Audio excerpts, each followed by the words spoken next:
Amém. Eu quero convidá-los a abrirem em Efésios, Epístola de Paulo aos Efésios, capítulo 1, suas Bíblias comigo.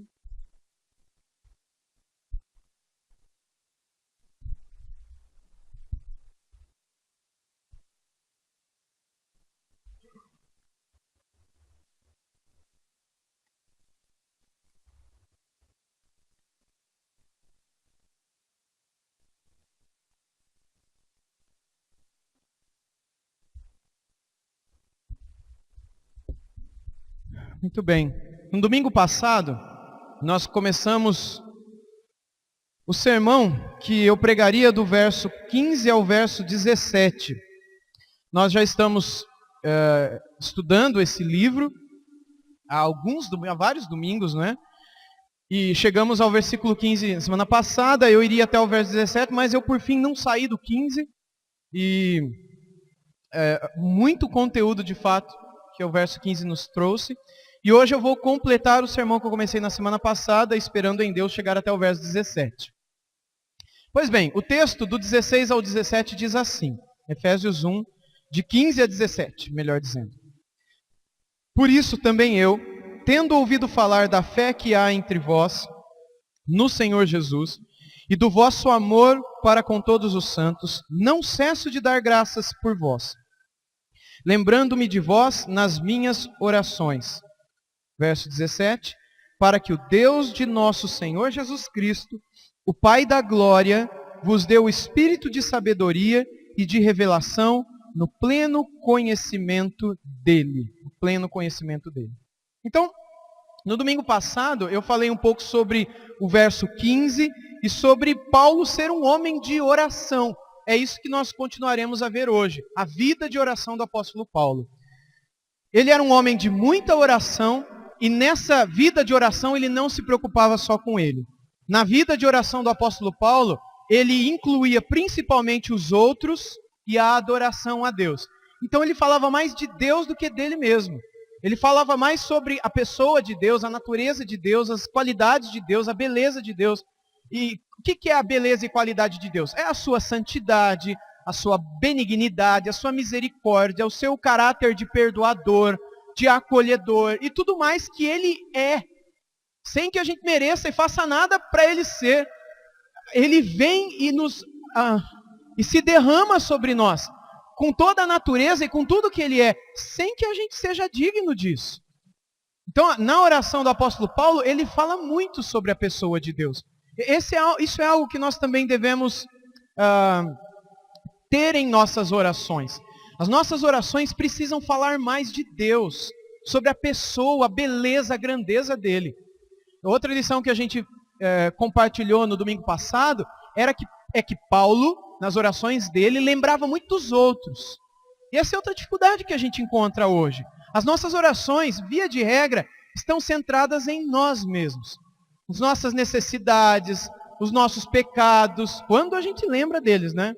Os nossos sonhos, porque muito se fala hoje de que as mulheres são as princesas de Jesus e que os homens são os princesos de Jesus. Então, a todo mundo se acha, né, o centro da cocada de ouro do universo. Né? Eu sou a melhor coisa do mundo e Jesus olha para mim e como eu sou querido e os meus sonhos e planos, e aí eu quero sonhar os sonhos de Deus também, e a gente esquece que Deus não tem sonho. Né? Só sonha quem não sabe se vai concretizar. Deus decreta e acontece. Né? Deus tem projetos, planos, e que serão executados e cumpridos na hora que Ele determinar, porque Ele é soberano. Nós sonhamos, nós planejamos, nós almejamos coisas lá na frente, mas nós nunca devemos nos esquecer de que as nossas orações não devem ser compostas só com esses planos e sonhos nossos do futuro. A gente também precisa lembrar dos outros. Eu sempre digo isso. Quando você estiver orando, não lembra só de você.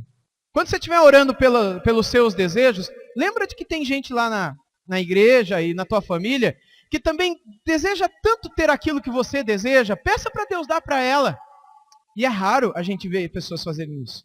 Por exemplo, né, eu sonho ter uma TV de 185 polegadas na sala da minha casa. Né? Nem existe, eu estou exagerando. Pra você não imaginar que isso é um sonho. Estou chutando, né? Bom, deixa eu mudar, porque senão vai ter gente que vai achar que eu quero mesmo uma TV grande na minha sala. Bom, vocês entenderam o que eu quero dizer. Eu sonho com algo.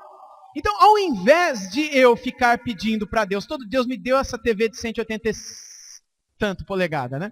Me dê, Senhor. Aí no outro dia, Senhor, me abre a porta. Senhor, me dá um emprego novo. Senhor, me abençoa. Senhor, eu sou teu filho. Senhor, eu sou teu servo.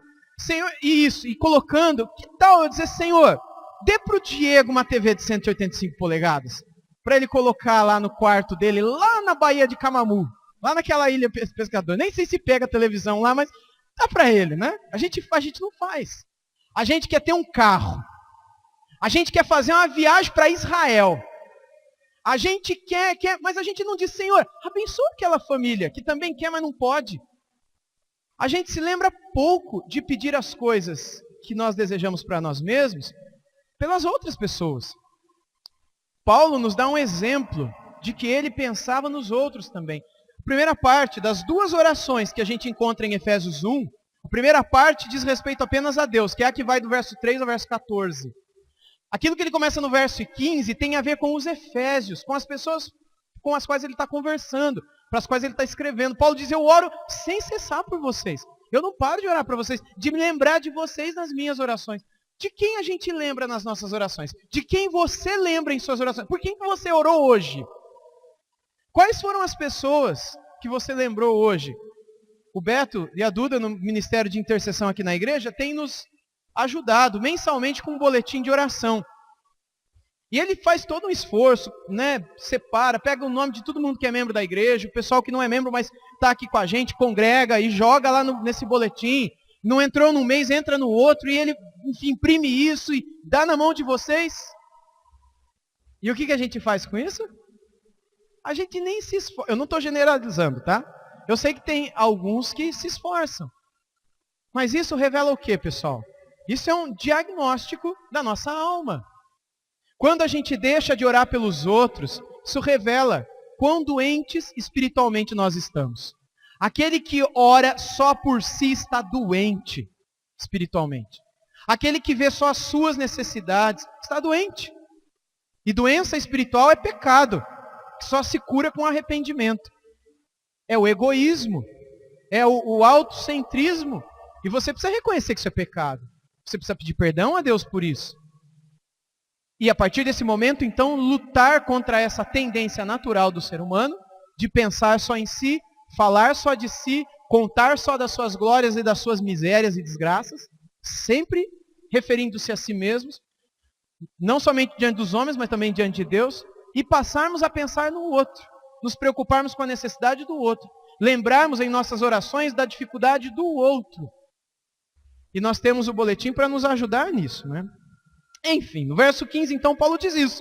Por isso também eu, tendo ouvido falar da fé que há entre vós no Senhor Jesus, do vosso amor para com todos os santos, aí o verso 16, não cesso de dar graças por vós, lembrando-me de vós em minhas orações. Nesse verso 16, então, estão contidos dois aspectos da vida de oração do apóstolo Paulo. A persistência e a gratidão. Primeiro ele diz que ele não cessa de dar graça. Não cessar é persistência, perseverança. E eu já falei aqui há um tempo atrás que perseverança só é necessária numa coisa que não é pra gente natural, que não é fácil. Por exemplo, um corredor, um atleta que se preparou para correr a corrida de Santo Onofre, aqui em nossa cidade, ou a corrida de São Silvestre, lá em São Paulo, ou outras corridas, meia maratonas e maratonas, a pessoa se prepara e vai para a corrida. E quando chega naqueles momentos finais, falta um pouco de gás para a pessoa. Falta um pouco de gás, principalmente se a pessoa não está acostumada com aquilo. Ou a pessoa vai nadar e ela vai dizer, não, eu nunca nadei, mas hoje eu vou nadar 2.000 metros aqui nessa piscina. Eu vou voltar, é 2.000 metros. Vai chegar uma hora que, para que você cumpra o teu planejamento anterior, você precisará perseverar. É aqueles últimos momentos da corrida, aqueles últimos momentos da natação.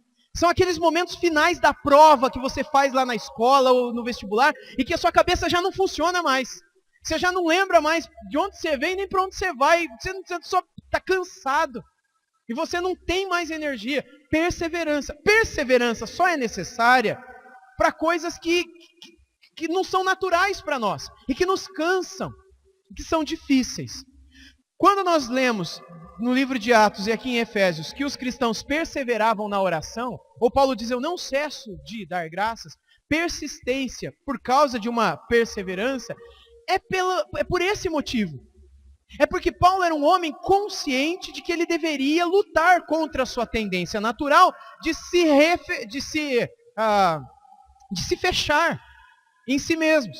Gente, Paulo tinha tanto problema, tanta necessidade. Esse homem aqui, coitado, ele chegou a ser entregue para feras, para leões e leopardos, em algumas das cidades que ele pregou. Ele chegou a ser espancado lá em Filipos. Tiraram a roupa dele e colocaram ele num poste no centro da cidade. E essas eram as preliminares para queimar alguém.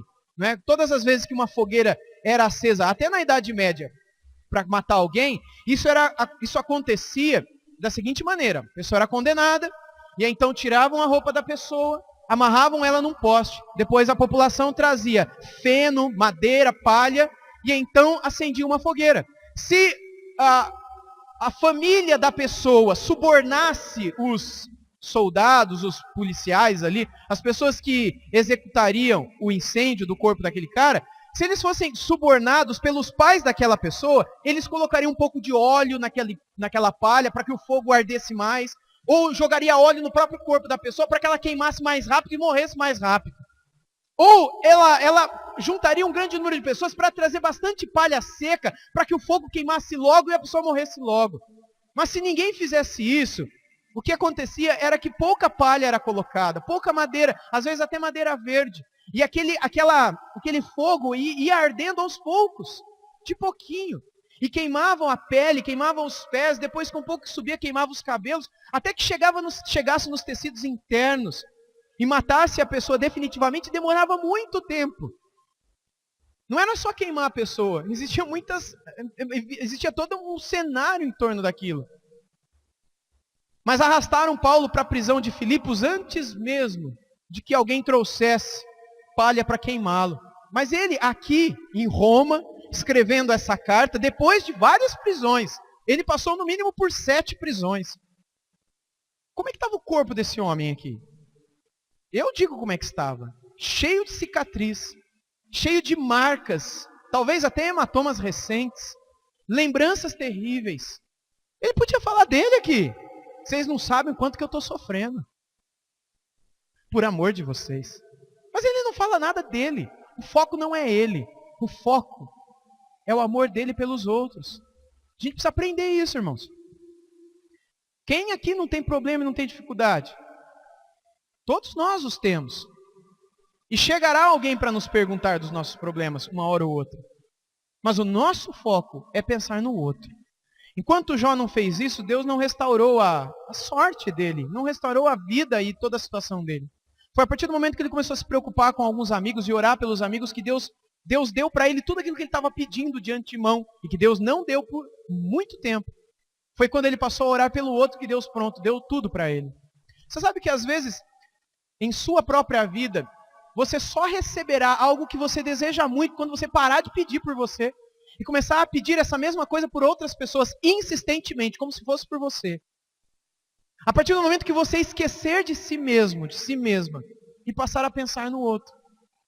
E haverá outro que pensará em você e intercederá por você. E assim nós criaremos uma rede. E é isso que Deus espera de nós, porque nisso está a koinonia, nisso está a comunhão. Não em laços que eu espero que você venha a mim, mas laços em que eu vou até você e os crio. Eu tomo essa decisão, eu persevero, eu persisto. Paulo não cessava de dar graças pela vida, não cessava de orar pelos efésios. Esse é um aspecto. O outro aspecto é a gratidão. A gratidão de Paulo pelos efésios é por causa de várias coisas que Paulo ouviu falar dos efésios. E que ele vai dizer mais a pouco e que ele já disse um pouco antes também. E como é bom quando um pastor tem motivo de gratidão a dizer para Deus. E como é bom quando um missionário, quando um plantador de igrejas, lembra das pessoas e vê a palavra de Deus mudando vidas, né? E vendo o resultado de todo um trabalho, vê o resultado de todo um esforço que existe no lançar da semente, no semear da palavra, e vê a palavra transformando, e vê pessoas ouvindo, e sendo transformadas, e se arrependendo. vendo suas famílias sendo restauradas e tanta coisa, a pessoa desfrutando de paz. Não tem nada que traz mais alegria e gratidão ao coração de um líder espiritual do que ver essa mudança acontecendo na vida das pessoas. Porque isso é uma resposta para ele. Ainda que os efésios não chegassem para Paulo e dissessem: olha, Paulo, a gente está ouvindo, viu? Olha, Paulo, a gente tá obedecendo, não precisa falar. Paulo via isso na vida transformada de cada um deles. E isso é visto não só pelos líderes espirituais, pelos pastores e outros, né? Mas pelas próprias pessoas da comunidade. As próprias pessoas que formam a comunhão, elas veem a mudança na atitude, no jeito que fala, no jeito que trata. E isso traz gratidão a Deus. Deveria trazer gratidão a Deus. Por ver como Deus é maravilhoso na vida daquela família. Mudando ela, transformando ela, fazendo diferença nela. E, gente, essa atitude aqui, que a gente vê em Paulo, a gente não vê somente aqui. Mas a gente vê em praticamente todas as orações que Paulo fez pelas outras igrejas para as quais ele escreve. Vamos dar uma olhadinha? Então, pega a sua Bíblia aí. Trechos de oração de Paulo. A gente está falando sobre a vida de oração do apóstolo. Romanos 1:9. Em Romanos 1:9, eu vou ser meio rápido aqui por causa do tempo, então tente me acompanhar. Se você não conseguir, você pode assistir o vídeo dessa pregação depois, não é? No Facebook da igreja, todas elas são postadas lá. Romanos 1:9. Ou se você preferir, não conseguir, anote numa folha de papel para lê-las depois. Paulo diz assim: porque Deus, a quem sirvo em meu espírito, no evangelho de seu Filho, é minha testemunha de como incessantemente faço menção de vós. Aonde que ele fazia menção deles? Nas suas orações. Agora, 2 Coríntios 11. 2 Coríntios 11, 28.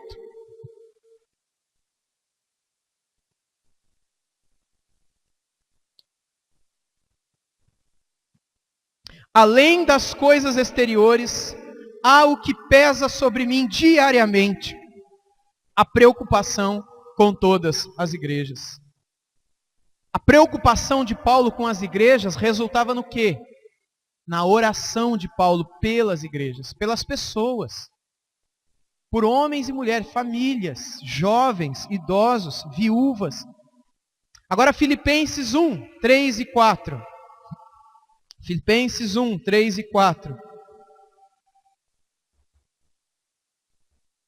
Dou graças ao meu Deus por tudo que recordo de vós, fazendo sempre com alegria súplicas por todos vós em todas as minhas orações. Não precisa nem explicar isso daqui. Colossenses 1 agora. Como Paulo alegremente, ele reforça isso no texto que a gente leu há pouco, né? Colossenses 1, 3. Com alegria que Paulo orava pelas outras pessoas. Paulo sentia alegria nisso. Paulo sentia alegria em orar pelos outros. Só um detalhe aqui. Quando você fica orando só por você, isso cansa. Vai chegar uma hora que você não vai nem querer orar mais. Você vai passar dias sem orar. Sabe por quê? Você só está orando por você. Isso cansa. Oração não foi feita para você ficar pensando em você. Por que Paulo disse que orar para ele é uma alegria? Porque as orações dele eram recheadas de outras pessoas. Fecho parênteses aqui. Agora, qual que eu citei? Colossenses? É isso? Colossenses 1, 3 e 9. Colossenses 1, 3 agora. Damos sempre graças a Deus, Pai de nosso Senhor Jesus Cristo, quando oramos por vós.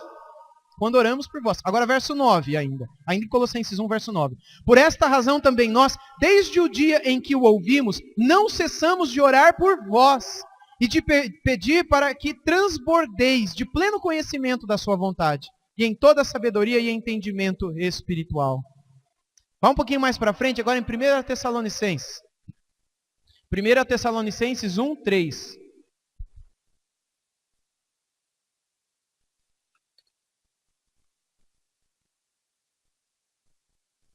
Primeira Tessalonicenses 1, 2 e 3. Dizem assim: damos sempre graças a Deus por todos vós, mencionando-vos em nossas orações, sem cessar, recordando-nos diante do nosso Deus e Pai da operosidade da vossa fé, da abnegação do vosso amor e da firmeza da vossa esperança em nosso Senhor Jesus Cristo.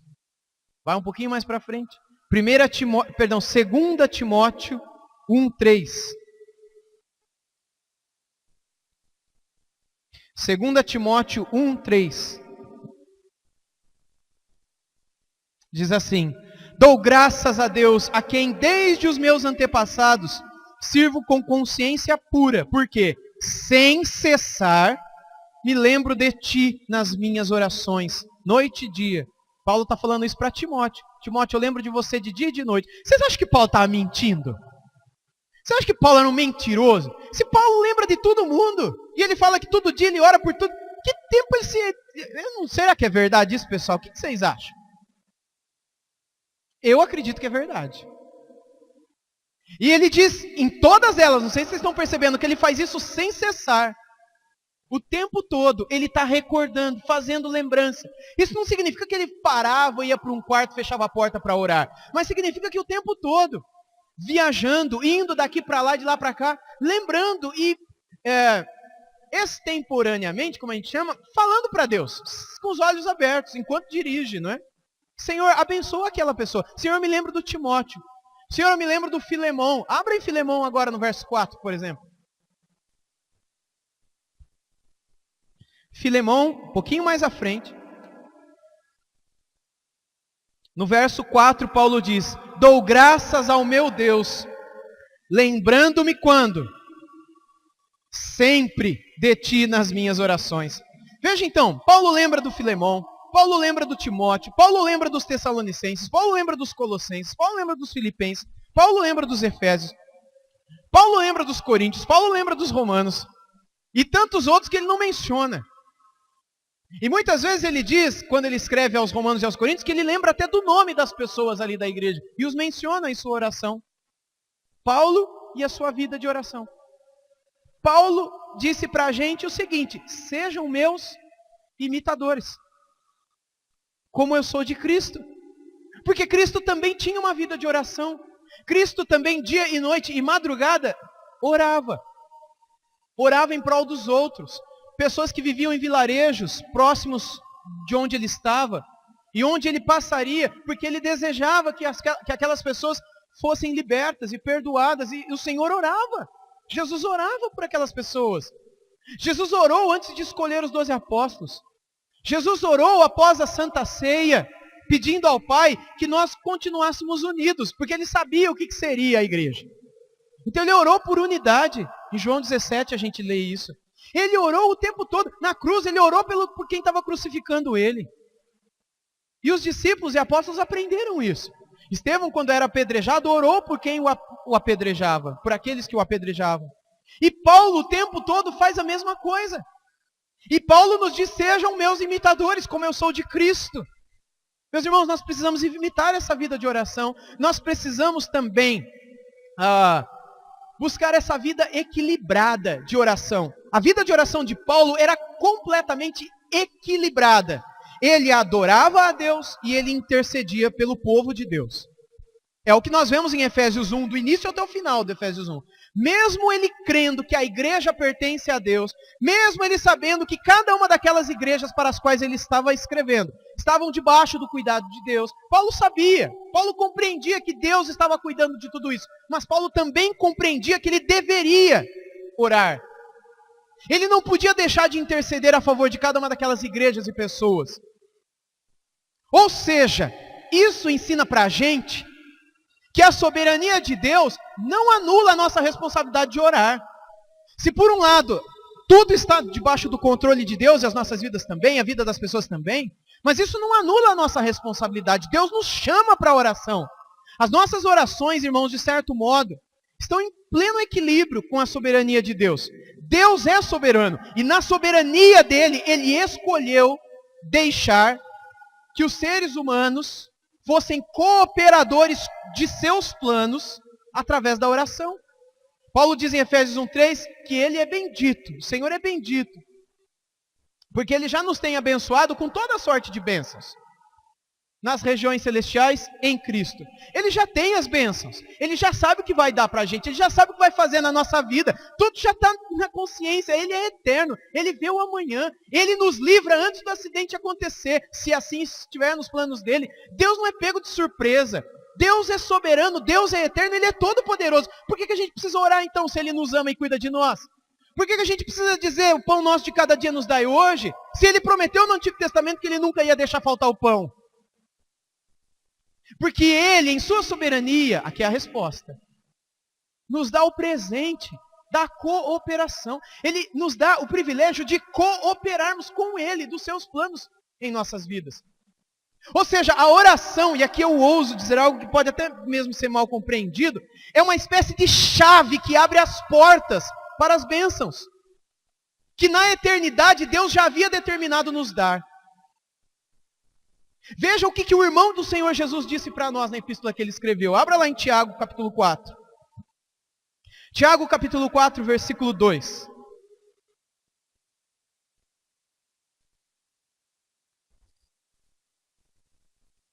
Cobiçais e nada tendes, matais e invejais, e nada podeis obter.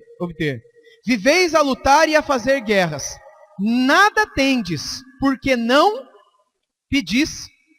Pedis e não recebeis porque pedis mal, ou seja, de uma maneira errada, para esbanjardes em vossos prazeres.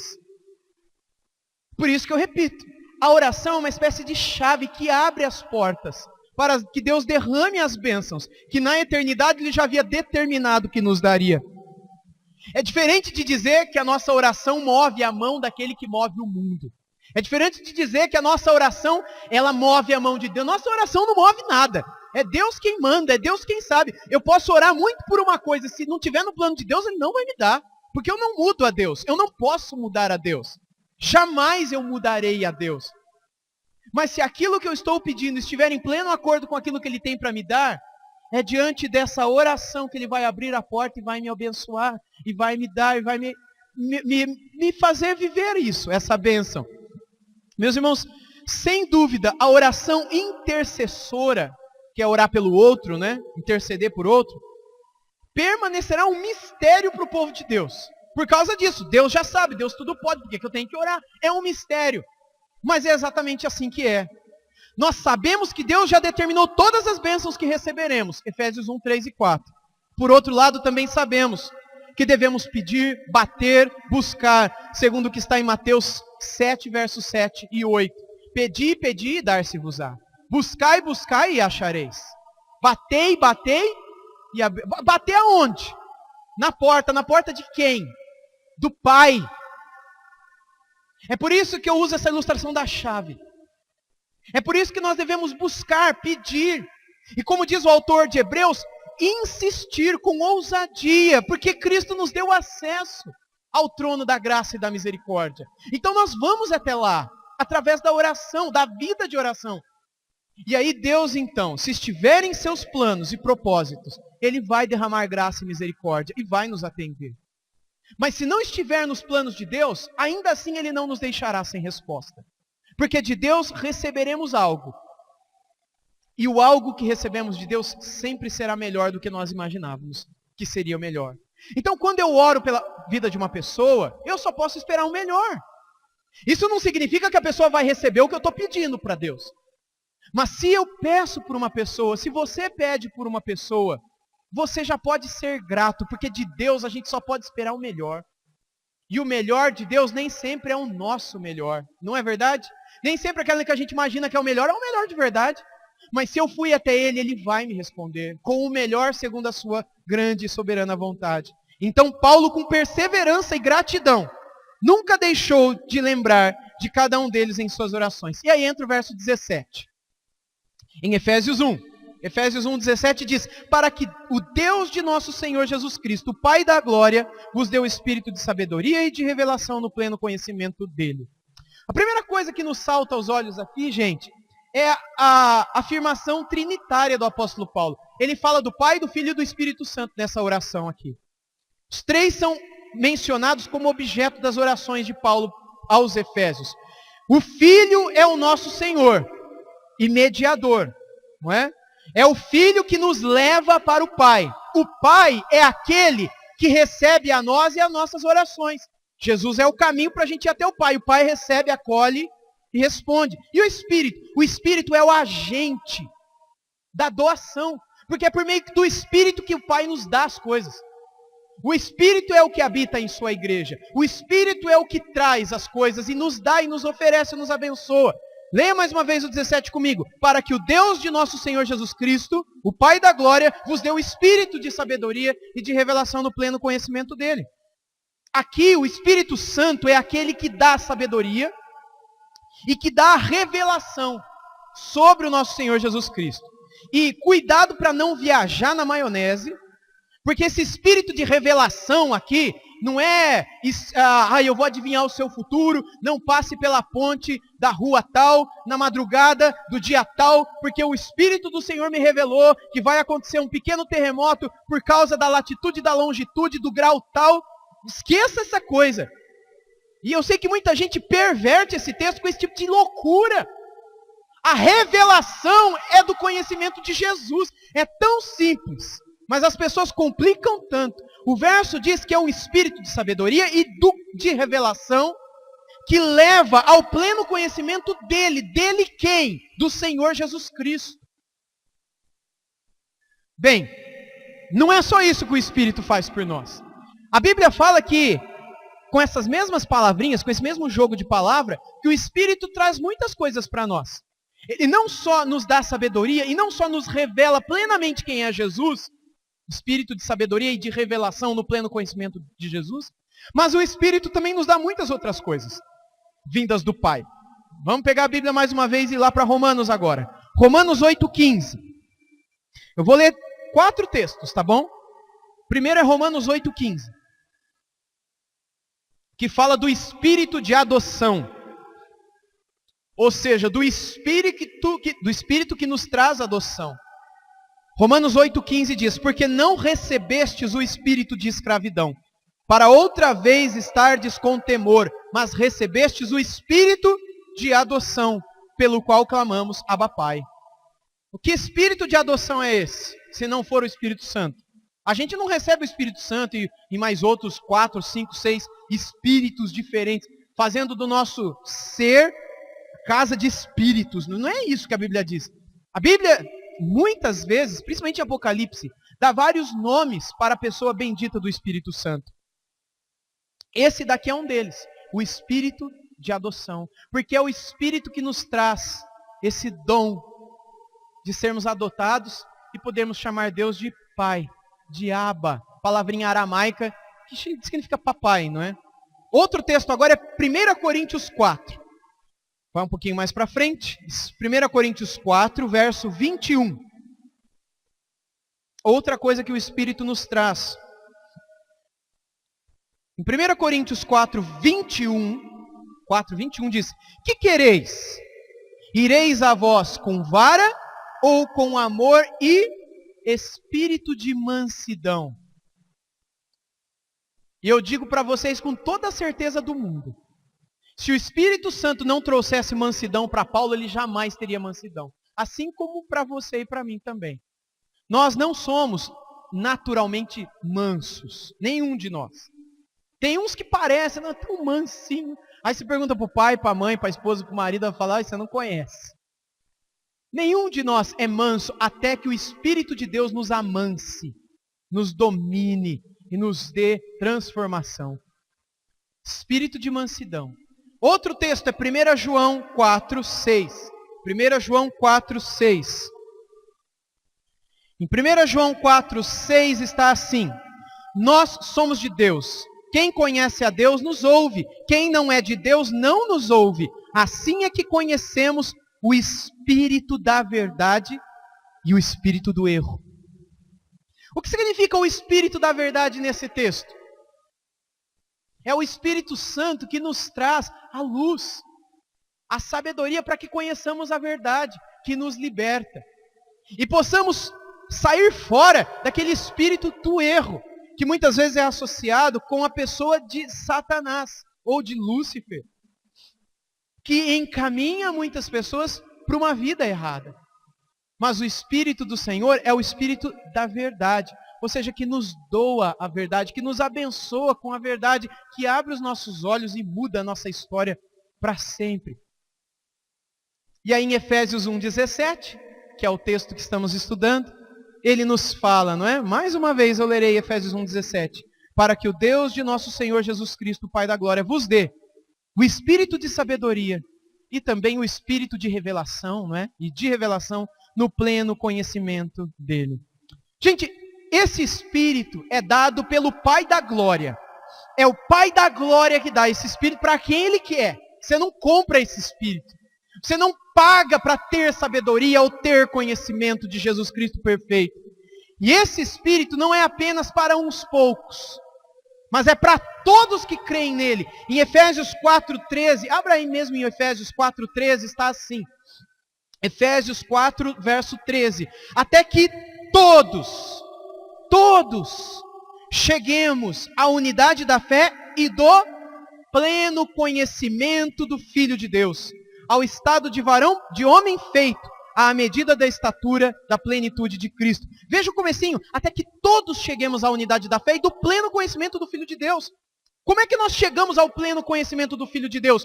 Quando o próprio Deus de nosso Senhor Jesus Cristo, o Pai da Glória, nos dá não só espírito de sabedoria, mas também de revelação do pleno conhecimento de Jesus Cristo. Quando Deus nos dá esse espírito de conhecimento de Cristo, então nós o conhecemos. Lembra de Paulo também falando sobre, ele diz assim, nem olhos viram, nem ouvidos ouviram o que Deus tem preparado para os seus. Lembra desse texto? E aí tem música, tem, enfim, pregações. A pessoa fala, isso é o que a gente vai viver lá na glória, porque nem olhos viram, nem ouvidos ouviram o que Deus tem preparado para os seus. Tem uma música que fala isso. Mas no verso seguinte, Paulo fala, vocês conhecem. Vocês já sabem o que Deus tem preparado. Os seus olhos já viram. Por quê? Porque para vocês, Deus deu o espírito do conhecimento do Filho dele, Jesus Cristo.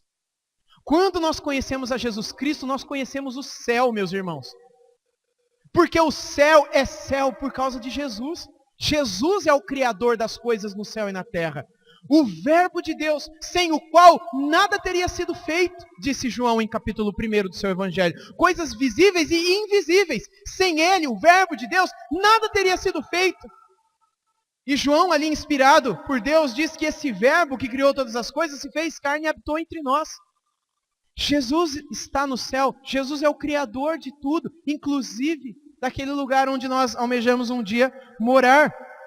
E meus irmãos, conhecer a Jesus é conhecer aquilo que há de melhor do outro lado da eternidade.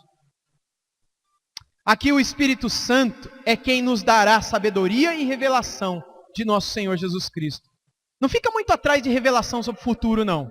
Porque saber do futuro nem se compara com saber quem é Jesus Cristo. Tem gente que vai na igreja só para saber do futuro. Vai lá para receber uma revelação. Puxa, vem à igreja para conhecer Jesus Cristo. É melhor do que saber o que vai acontecer daqui a uma hora. Você pode saber o que vai acontecer amanhã na sua vida. Você pode saber quais são as mudanças no mercado financeiro para os próximos 6 meses. Você pode ficar sabendo, alguém te revelar o que vai acontecer com você daqui a um ano, o dia da sua morte. Mas nada disso se compara com o pleno conhecimento do nosso Senhor Jesus Cristo. Isso vai trazer paz para você. Saber o dia que você vai morrer vai trazer tormento para você. E correr atrás de coisas do futuro é como correr atrás do vento. É brincar de criança. É correr atrás de coisas pequenas, quando Deus nos oferece coisas grandiosas. Que coisas grandiosas são essas? A pessoa bendita do nosso Senhor Jesus Cristo. Ele não é grande? Ele não é grande. Ele não é em si todo satisfatório, não é? Nele nós não podemos encontrar pleno prazer? Será que não? Será que é apenas um nome na história? Será que é apenas mais um personagem histórico? Um grande profeta do passado? Um homem que veio dar boas lições? Um exemplo para ser seguido? Quem é Jesus Cristo para a gente? Ou ele é o Criador dos céus e da terra? Ou ele é o nosso Deus, o nosso Salvador, o Verbo que se fez carne e habitou entre nós? Quem é Jesus Cristo para você? Meus irmãos, eu quero encerrar dizendo para vocês que naquele tempo, as pessoas diziam que esse conhecimento era só para uns poucos. Os gnósticos diziam isso. Uma parte deles, não é? Alguns gnósticos. Gnóstico vem da palavra gnosis, que significa conhecimento. Então, quando você tem aquele conhecimento que é especial, você vai ser salvo. E só um grupo tinha isso, principalmente os líderes. Mas Paulo está dizendo, até que todos cheguemos ao pleno conhecimento. Todos. Deus quer dar isso para todos nós. Que todos desfrutemos disso. Jesus é a verdade. E o Evangelho é dado por Deus e focado em Cristo, cuja mensagem é para todos.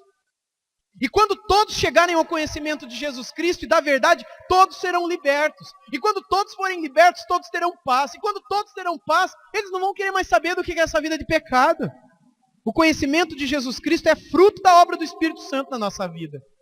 E também nos nossos corações. Sem o Espírito de Deus, o Espírito da sabedoria e da revelação do conhecimento de Jesus, nós não podemos jamais conhecer plenamente a Cristo. Tem muita gente que tenta conhecer Jesus, mas não consegue, porque se Deus não dar o espírito de revelação de quem é Jesus, a pessoa não chega ao conhecimento de quem é Jesus. Ela pode saber intelectualmente, mas não no coração, não é? Só conheceremos plenamente Jesus Cristo dentro da esfera de ação do Espírito Santo. E não se trata apenas de um conhecimento formal, estudantil, não é acadêmico, mas de um conhecimento pessoal e relacional. De você ter amizade com Jesus, de você amar a Ele, e de você se sentir amado por Ele, de sentir em tua alma o Espírito de Cristo, testemunhando com a sua própria alma, com o seu próprio Espírito, que você é filho do Pai, filho de Deus. Paulo falou isso aos Romanos no capítulo 8, quando ele fala do Espírito de adoção. E que nos dá a chance da confirmação de que a gente é salvo. Muita gente me pergunta, como é que eu posso ter certeza que eu sou salvo? Como é que eu posso ter certeza que eu vou para o céu? Porque tem uma religião que diz que ninguém pode saber. Ninguém sabe se vai para o céu ou não. A Bíblia diz que tem como saber. A Bíblia claramente diz que tem como saber. Só não sabe quem não quer. E Paulo em Romanos 8 diz, a maneira como você sabe se você vai para o céu ou não. E a maneira é, o Espírito do Senhor Deus testemunha com o seu Espírito que você é filho de Deus. Se o Espírito Santo não testemunha com o seu Espírito que você é filho, você não é filho. Você não é filho, você vai para o inferno. Mas se você em oração, sem cessar, vive essa vida de oração, como Paulo a viveu, nessa vida o Espírito vai falar com o seu Espírito. O Espírito vai falar com o seu coração de que você é filho de Deus. E por isso você vai chamá-lo com toda alegria de Pai. De Pai. Não tem como você chegar para mim e perguntar, eu vou dizer, eu não sei. Eu não tenho como entrar dentro de você e orar aí dentro, para que o Espírito me diga, o Espírito me falou que você é. É algo que você experimenta e você não tem como provar. E não tem como explicar. É algo que você experimenta. É algo sobre-humano, sobrenatural, inexplicável. Eu concluo, meus irmãos, assim que todos nós devemos lutar para ter em nossas vidas de oração esses dois elementos presentes na vida de oração de Paulo. Perseverança e gratidão.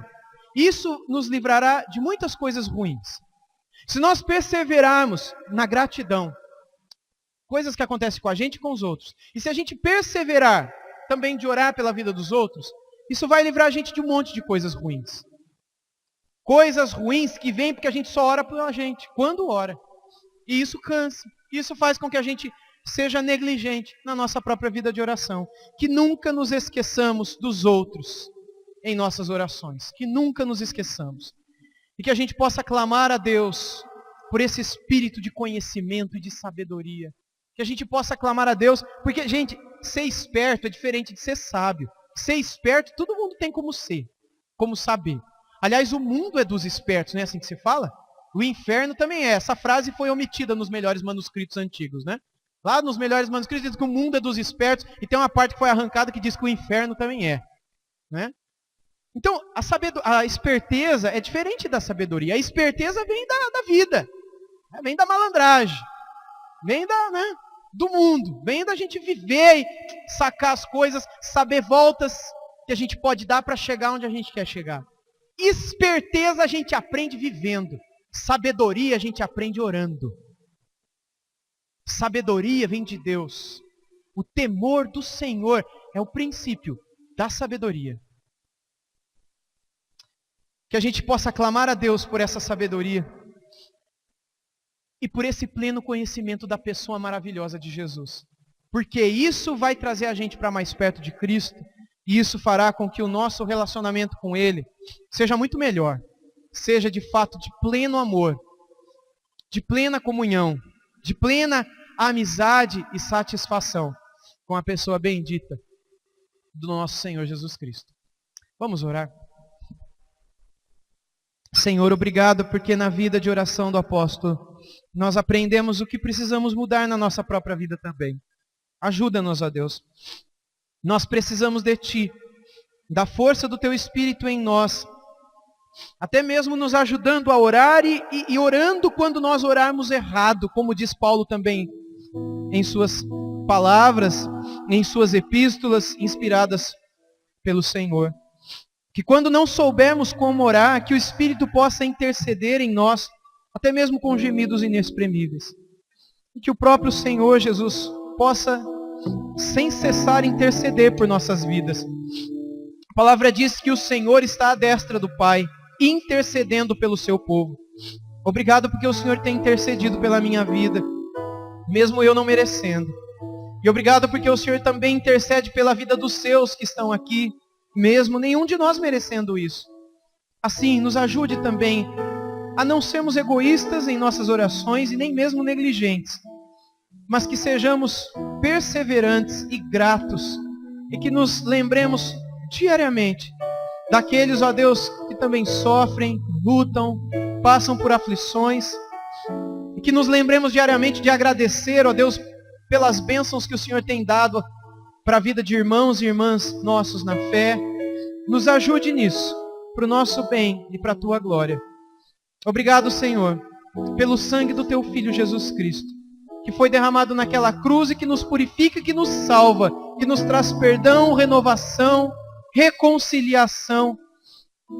A gente só pode orar por causa do sangue que foi derramado naquela cruz.